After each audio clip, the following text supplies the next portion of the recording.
అటు ఇటు తెలియదు. జిల్లాలో మాట నిజమనిపిస్తుంది అనుకుంటాను నేను. టీచర్స్ అడుగుతూ ఉంటాను, ఇక్కడ చదువుకున్నటువంటి విద్యార్థులు గొప్పతనం. ఒక రోజుని ఇక్కడ ఉన్నటువంటి పరిస్థితులు కూర్చోడానికి బెంచీలు లేనప్పుడు కూడా ఆ బెంచీలు ఏర్పాటు చేసుకున్నటువంటి ఘనత ఎవరి గ్రామస్తులది కాదమ్మా, మన పిల్లలదే. దానికి ఒక కథ ఉంది, మీకు తెలియదు. మన పిల్లలు విద్యార్థుల సహకారంతో ఇవన్నీ చేసుకోగలిగాం. ఈ రోజు మనకి ఇంగ్లీష్ ల్యాబొరేటరీ అంటే మా టీచర్స్ అడుగుతూ ఉంటారు, ఇంగ్లీష్లో ల్యాబొరేటరీ ఏంటండి అని చెప్పి. అలాంటి ల్యాబొరేటరీ, ఇంగ్లీష్ ల్యాబొరేటరీ బొండాడు పాఠశాలకి సొంతం. మీకు తెలియదు, జిల్లాలో 3 చోట్ల ఉన్నాయి, అది ఒకటి మన పాఠశాలలో ఉందన్నమాట. ఒక ల్యాబొరేటరీ అంటే మీకు తెలియదు. మీరు చదువుకునేటప్పుడు నేను అంటూ ఉండేవాడిని, ఒక టెస్ట్ ట్యూబ్ అంటే మేము చూడాలని చెప్పండి. ఒక చిన్న ఎక్స్పెరిమెంట్, ఒక హైడ్రోజన్ రిలీజ్ చేసే ఎక్స్పెరిమెంట్, ఒక ఆక్సిజన్ రిలీజ్ చేసే ఎక్స్పెరిమెంట్ గురించి చెప్తే మీరు వింతగా చూసేవారు మీరు. అలాంటి ఎక్స్పెరిమెంట్స్కి అట్లాగే డిజిటల్ క్లాస్ రూమ్ కూడా నేను పట్టుపెట్టి, అంటే నేను గొప్పతనంగా చెప్పట్లేదు, కానీ ఇక్కడ మాకు మెయింటెనెన్స్ గ్రాంట్ వచ్చినప్పుడు ఆ మెయింటెనెన్స్ గ్రాంట్ అనే అమౌంట్ అటు ఇటు పాడవకుండా 35,000 రూపాయలతోటి డిజిటల్ క్లాస్ రూమ్ కూడా మనకి ఇప్పుడు తాళాలు తీస్తాను, మీకు చూపిస్తారు అందరికీ. డిజిటల్ క్లాస్ రూమ్ కూడా ఏర్పాటు చేయడం జరిగింది. అంటే మీరు చదువుకున్నటువంటి ఈ పాఠశాల ఇన్ఫ్రాస్ట్రక్చర్ వైజ్లో ఈ రోజుని జిల్లాలో అన్ని పాఠశాలల కంటే ముందుంది. 3 గదులతో ప్రారంభమైనటువంటి ఈ పాఠశాల ఈరోజు ఇన్ఫ్రాస్ట్రక్చర్ వైజ్ కానివ్వండి, అకాడమిక్ సైడ్ కానివ్వండి, ఒక అద్భుతమైనటువంటి స్థానంలో ఉంది అని చెప్పంటే ఆ గొప్పతనం నా గ్రామంలో ఉన్నటువంటి నా పిల్లలదే, నా విద్యార్థులదే అని చెప్తాను. మీదే. అది మీరు అందించినటువంటి స్పృహ, మీ తర్వాత తరానికి అందించినటువంటి స్పృహను తీసుకుని ఈ పిల్లలు అద్భుతమైనటువంటి స్థాయిలో మనం బండారు పాఠశాలకి 96 బ్యాచ్లో 100% డివిజన్లో, భీమవరం డివిజన్లో ఏకైక జిల్లా పరిషత్ ఉన్నత పాఠశాల బండారు. అప్పుడు వరకు బండారులో ఒక హై స్కూల్ ఉందనే విషయం తెలియదు. కొంతమంది మాస్టర్లు ట్రాన్స్ఫర్ అయినప్పుడు తప్పనిసరిగా స్కూల్కి వచ్చిన వాళ్ళు ఏంటంటే బండాడంటే అది ఎక్కడుందో మాకు తెలియదు, వెతుక్కుంటూ వచ్చాం దారి అని చెప్పనేవారు. వచ్చిన తర్వాత ఇదేంట్రా బాబు ఇక్కడ కార్పొరేట్ స్థాయిలో ఉంది స్కూల్ అని చెప్పి అనడం కూడా నేను విన్నాను ఇక్కడ టీచర్స్ని. ఆ విధంగా మనం దినదినాభివృద్ధి చెందుతూ 25 సంవత్సరాలతో కాలంతో పాటుగా మీరు చదువుకున్నటువంటి పాఠశాలను కూడా మనం అత్యున్నతమైనటువంటి స్థానంలో తీసుకెళ్ళడానికి నేను ఖచ్చితంగా చెప్తాను, మీరు విద్యార్థుల సహకారమే అని చెప్తాను. ఇక్కడ చదువుకున్నటువంటి విద్యార్థుల సహకారమే, వాళ్ళ సహకారంతో ఇవాళ మనం ఇప్పుడు బ్రహ్మాండమైనటువంటి పాఠశాలని మన గ్రామంలో ఏర్పాటు చేసుకోగలిగాం. ఈ పాఠశాల వారసులుగా మీరు 25 సంవత్సరాల అనంతరం ఒక మంచి ఫంక్షన్ ఈ పాఠశాల ఏర్పాటు చేసుకోవడం మా అందరికీ ఆనందం. మీతో పాటు కలిసి గడిపినటువంటి క్షణాలు మాకు మధుర స్మృతులుగా ఉండిపోతాయి మా జీవితాల్లో. ఖచ్చితంగా దీన్ని మీరు గ్రాండ్గా చేసుకోవాలని చెప్పి ఈ కార్యక్రమాన్ని మీ చేతులతో నడిపించుకోవాలి. కాబట్టి మీలో ఎవరో ఒకళ్ళు మేము నమ్ముతున్నాం గ్యారంటీగా, మా విద్యార్థులు అన్ని రంగాలలోనూ కూడా వాళ్ళు ఎంచుకున్న రంగాల్లో ఉత్తములుగా ఉన్నారని చెప్పి నమ్ముతున్నాం. కాబట్టి ఈ కార్యక్రమాన్ని లీడ్ చేయడంలో కూడా మీరు ముందుంటారని చెప్పి ఆశిస్తున్నాను. కాబట్టి ఈ కార్యక్రమాన్ని లీడ్ చేయడానికి ఫణి అండ్ నరసింహారావు వీళ్ళిద్దరిలో ఎవరు ముందుకు వచ్చి కార్యక్రమాన్ని లీడ్ చేయాలి. ఫణి రారా నువ్వు, ఇప్పుడు మనం ఏం చేయబోతుందా మాత్రమే. ఫణి అక్కడ పని రారా చేసేద్దాం. సరే, ఇప్పుడు ఈ కార్యక్రమం బిగించేస్తున్నాం. ఇప్పుడు బిగించేసేట ముందు మనకు ప్రియపాత్రులు, మా అందరికీ కూడా గౌరవం సూచకంగా ఉండేటువంటి శ్రీ రామారావు గారు నాకు నా ఎస్ఆర్ స్టార్ట్ చేశారు. ఆయన నాకు ఒక బ్లెస్సింగ్స్ ఇచ్చారు.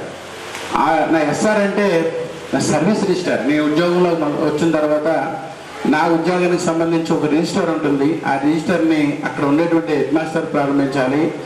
నా ఎస్ఆర్ని ప్రారంభించినటువంటి నా గురువర్యులు, నాకు గురువుతో సమానం మీకే కాదు, శ్రీ కందుల రామారావు గారు నాకు బ్లెస్సింగ్ ఇచ్చారు.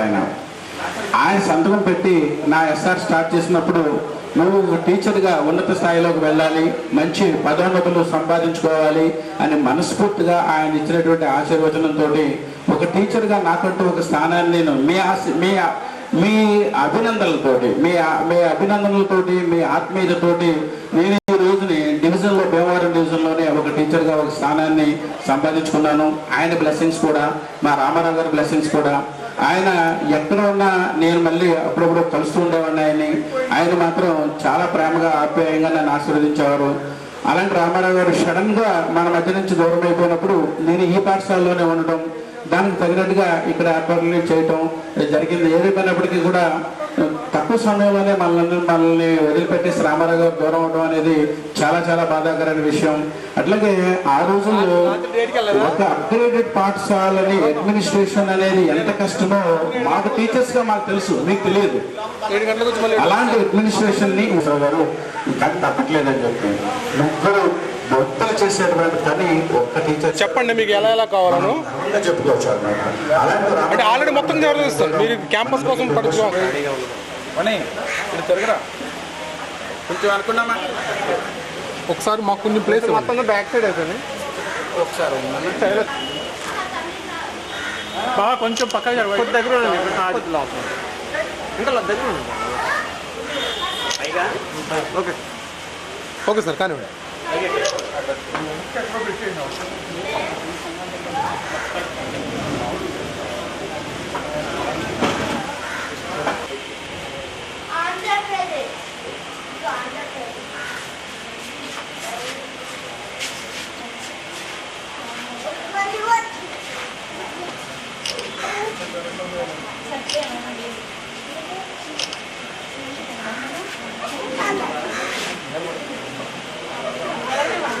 మాట్లాడాడా తన ఫోన్ ఎత్తలేదు, ఆడి చేస్తాడు. టెన్షన్ పడుతుంది. ఇంకేం చేశారా? చేస్తాను నాకు ఇంత అక్కడ మనం నేను తీల ఫోన్ ఈ బ్రోకర్లో ఉండిపోయి.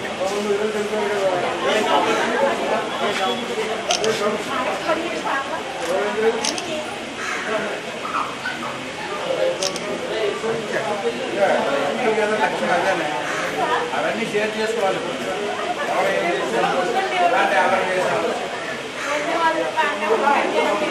అయ్యప్ప వచ్చాడు తను వచ్చి ఒక 11-20 నిమిషాలు అవుతుంది. వచ్చాడు అందుకే నీకు కింద ఫోన్ చేస్తే నీ ఫోన్ కలవట్లా. సరే పక్కన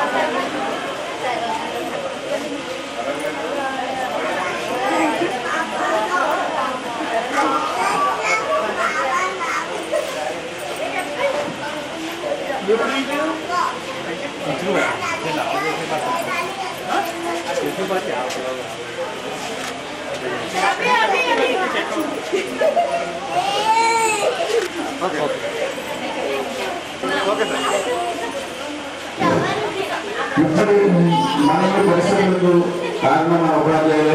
ఎట్టి పరిస్థితుల్లో ఎవరైనా కారణం అలాగే మనాలించాలని చెప్పి నిర్ణయించుకున్నారు. కాబట్టి వారికి వేరే మ్యారేజ్ కార్యక్రమాలు ఉండడం మూలంగా ఆ కార్యక్రమాన్ని చేసేసిన తర్వాత మిగిలిన కార్యక్రమాలు చేసుకుంటాం. మనం సెకండ్ బ్యాచ్, థర్డ్ బ్యాచ్ కూడా వచ్చేస్తాము. ఈ సెకండ్ బ్యాచ్ ఏంటి బ్రహ్మరాంబ వాళ్ళ అమ్మ వాళ్ళ పిల్లలిద్దరినీ పంపిస్తాను. నేను 10th క్లాస్ అయిపోయింది వాళ్ళిద్దరికి. నా చేతుల మీద నా అదృష్టం అనమాట. ఇంకా చాలా విషయాలు మాట్లాడుతున్నాం. రండి అమ్మ తీసుకురండి. ఆడు మేకవుడు ఎక్కడున్నారు? మేక పర్రాజు